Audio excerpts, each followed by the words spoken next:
రాజకీయాల్లో ఎన్నో ఒడిదుడుకులు, అవమానాలు ఎదుర్కొన్నారు. అవరోధాలు అధిగమించి అందరి మైండ్ బ్లాక్ అయ్యేలా చేశారు.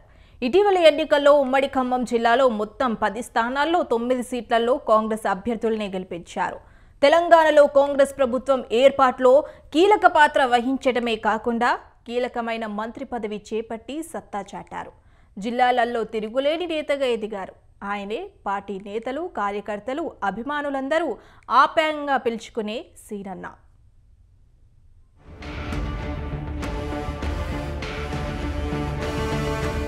పొంగులేటి శ్రీనివాసరెడ్డి రాష్ట్ర రాజకీయాల్లో పరిచయం అక్కర్లేని పేరు. 2013లో వైసీపీ ద్వారా రాజకీయ అరంగేట్రం చేశారాయన.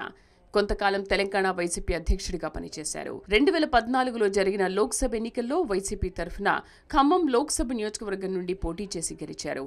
టీడీపీ అభ్యర్థి నామా నాగేశ్వరరావుపై 11,974 ఓట్ల ఆధిక్యంతో పొంగులేటి విజయం సాధించారు.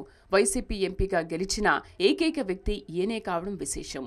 తాను గెలవడమే కాకుండా ఉమ్మడి ఖమ్మం జిల్లాలో 3 ఎమ్మెల్యేలను కూడా గెలిపించుకుని రాజకీయాల్లో అందరి దృష్టిని ఆకర్షించారు పొంగులేటి. రాష్ట్ర విభజన నేపథ్యంలో అభివృద్ధి కోసం వైసీపీ నుంచి బీఆర్ఎస్లోకి పొంగులేటి చేరారు. కొద్ది కాలంలోనే ఉమ్మడి జిల్లాలో తిరుగులేని ప్రజానాయకుడయ్యారు. 2019 పార్లమెంట్ ఎన్నికల్లో బీఆర్ఎస్ పార్టీ టికెట్ ఇవ్వకుండా మొండిచేయి చూపించింది. అయినా అధిష్టానం మాటకు కట్టుబడి బీఆర్ఎస్ తరఫున నిలిచిన వ్యక్తి విజయానికి కృషి చేశారంటే ఆయన వ్యక్తిత్వాన్ని అర్థం చేసుకోవచ్చు. తనకు రాజకీయాలు ముఖ్యం కావని, ప్రజలే ముఖ్యమని ఆయన తలచారు. పలు జాతీయ పార్టీలు సైతం ఆయన వ్యక్తిత్వాన్ని మెచ్చి తమ పార్టీలోకి చేర్చుకునేందుకు విశ్వప్రయత్నం చేశాయి. బీజేపీ, కాంగ్రెస్ అగ్రనేతలు ఆయన ఇంటి వద్ద క్యూ కట్టి పార్టీలోకి రమ్మని పిలిచినా చిరునవ్వుతో తోసిపుచ్చారు. ప్రజా నిర్ణయమే తన బాట అని తెగేసి చెప్పారు. పదవులు లేకపోయినా నిత్యం ఉమ్మడి ఖమ్మం జిల్లాలో పర్యటిస్తూ ప్రజలకు అనునిత్యం అందుబాటులో ఉంటూ వారి సమస్యలను పరిష్కరించారు. ప్రజల కష్టాల్లో పొంగులేటి శ్రీనివాసరెడ్డి భాగస్వామ్యమయ్యారు.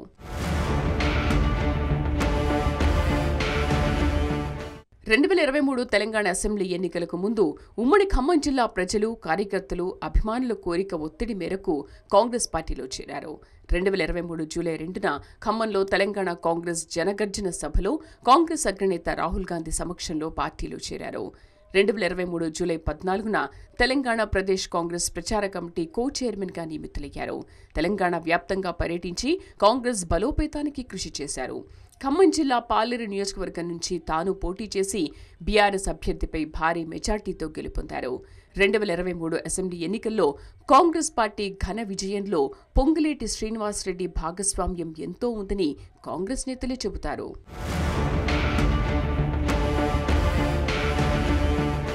ప్రజా జీవితంలోకొచ్చిన నాటి నుంచి నేటి వరకు పొంగులేటి అంచెలంచెలుగా ఎదిగారు.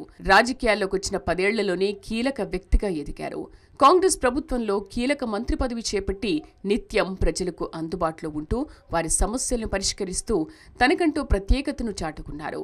ప్రస్తుతం తెలంగాణ రాష్ట్ర రెవెన్యూ, గృహ నిర్మాణ, పౌర సంబంధాల శాఖ మంత్రిగా బాధ్యతలు నిర్వహిస్తున్నారు. ఓవైపు తెలంగాణ కాంగ్రెస్ రాజకీయాల్లో కీలకంగా వ్యవహరిస్తూనే మరోవైపు ఉమ్మడి ఖమ్మం జిల్లాలో సమయం దొరికినప్పుడల్లా పర్యటిస్తారు.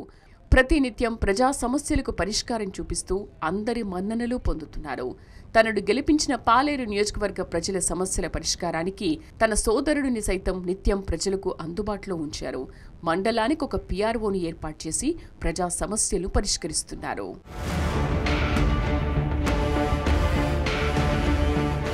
2024 పార్లమెంట్ ఎన్నికల్లో ఖమ్మం టికెట్ను తన సోదరుడికి ఇప్పించుకునేందుకు పొంగులేటి గట్టి ప్రయత్నాలు చేశారు. అయితే అనూహ్యంగా పొంగులేటి వియ్యంకుడు రామసహాయం రఘురాంరెడ్డికి కాంగ్రెస్ టికెట్ ఇచ్చింది.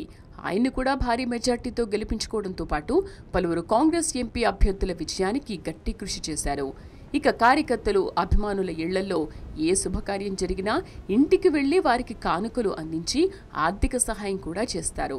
పేద విద్యార్థులకు అన్ని విధాలా అండగా ఉంటారు. ఉమ్మడి జిల్లా పరిధిలో గుడి కట్టినా, బడి కట్టినా ఆయన వంతు సాయం ఉంటుంది. ఇటీవల ఖమ్మం జిల్లాకు వరదలతో విపత్తొస్తే రాత్రింబవళ్లు ముంపు ప్రాంతాల్లో పొంగులేటి పర్యటిస్తూ అందరికీ ధైర్యం చెప్పి భరోసా నింపారు.